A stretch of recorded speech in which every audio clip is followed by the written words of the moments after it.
ꯑꯩꯒꯤ ꯏꯃꯤꯡ ꯍꯤꯖꯝꯃꯣꯍꯦꯟ ꯃꯩꯇꯩ ꯂꯩꯈꯤꯗꯕ ꯑꯩꯒꯤ ꯋꯥꯏꯐꯁꯤꯅ ꯍꯤꯖꯝꯍꯣꯡꯕꯤ ꯏꯕꯦꯝꯆꯥ ꯗꯦꯕꯤ ꯃꯥꯕꯨ ꯑꯩꯈꯣꯏꯅ ꯅꯣꯡꯃ ꯀꯩꯅꯣ 13 ꯑꯥꯒꯁ ꯅꯨꯃꯤꯠꯇ ꯅꯥꯔꯛ ꯇꯨꯁꯟꯗꯨꯅ माजे अखोइन रिम्स की कैजुअलिटीदा इमिट तौजै अदुगा तांग 13 सिदना माबो अमु ऑर्थोदा अखोइन अमु डिफर तौरगा थमजै अदुबु तांग 13 13 सिमा बन ओइगिबना मा डॉक्टर दुसु संगजरक्ते अखोइना ए मा सिगी कैनो डॉक्टर जे कनानो डॉक्टर दुसु उजगिदे अदुबु नोमा ऑपरेशन जे तांग 19 सिदा मखोइना हिदाक लैरो ना टेस्ट तौबगी लोई जगरे लोई मतुंग मोइना नॉर्मल हाइजरे अदु ओइरगदी सार करम मतमदा तौब यागनी हाइजे आइना मोइना हाइरे ए तांग 35 सिदा लेपजी तांग 35 सिदा लेपजिदा ऑपरेशन जे तौनबा अखोइ सिन साबा लोई जरे अदुगा सिन साबा लोई जबा मतुंग सिदा पुंग 9 मखाइदा तांग 35 गी पुंग 9 मखाइदा आइगी वाइफ से ओठो कनो ऑपरेशन थिएटर दा पुसनजगी बिदा पुंग अखोइ जे अदुं आइजे पुंग 9 मखाइ दे पुसन बदु अदुं आइजे पुंग 3 मखाइ खरि हेलपददी माजे हार्ट फेल खरा ओइदो माले मागी सोर जे खरा तपना होलेना डॉक्टर जिना अखोइदा हाइबिरकी अदुबु मयामना खंजब दबुदी अदुगुंबा टेस्ट तौबा लोइरगा मीबु नमफुदा साफुदा तौबजे अखोइना कया पेंजदे अदुबु हाइरिबा डॉक्टर असे मसिबु तौरिबा ऑपरेशन तौरिबा डॉक्टर असे मसी मयामना खंबियु अदुबु मसी मतुंग मनाव अमोना मयामबु माबु मयामगी थोंगदा माबु अमोना मागी हॉस्पिटल गी थबक जगी डिजाइन तौबियु अदुगा डॉक्टर अतै लैरिबा डॉक्टर सिंगसु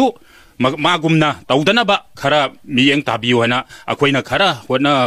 जबगी ममंदो तौहनबियु अदुगा नखोइजु माइ पाकनबा मिवा मिसा लांगदनबा तौ अदुबु अदुगा मतुंग दजु मसिगुंबा थबकसे अमोना थोक्तबो इसेजु थैंक यू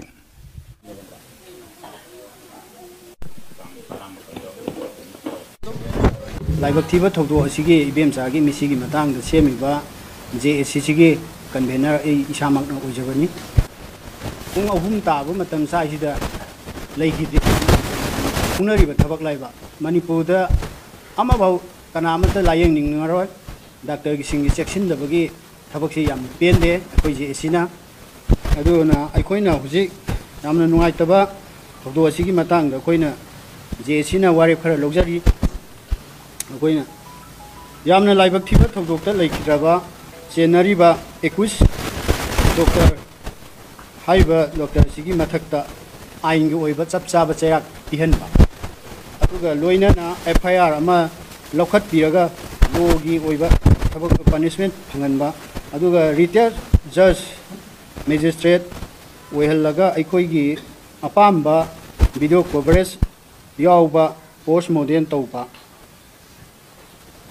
अदुगा मराई बक्थीरबा अखोइगी सीख्रिबसिगी मचानुपी अनिगी यंगसिनबगेदमक यामद्रबदा मचानुपी अनिगी ममिंगदा लुपा लाख यांखै फिक्स डिपोजिट तौबा लोइदना अंगांग अनिसिगी अखन्नबा स्कूलिंग पिहनबा हाइबसिंगबा कोई डिमांड खरा थमजरी हाइरिबसी मेना तबक फोरगदी कोई लेरिबा एकोइगी सिविल सोसाइटी ऑर्गेनाइजेशन मैम तानरगा अखोइ बन तौब्रा करिनो अखोइ अकनबा खुंजन चंगसनगनी हाइबो वफम थमजरी डेडलाइन जी अखोइ हयेंगी पुंग 12 फाउ मनुंगदा अखोइगी मेडिकल डायरेक्टर ना अखोइगी इंश्योरेंस अमा थाजबा पीरबा अदु ओइरगदी अखोइ यानगनी अदुदा इंश्योरेंस पिरक्रगदी अखोइ पुंग अमा ताब मतमगे अखोइ नेशनल हाईवे बन तौगनी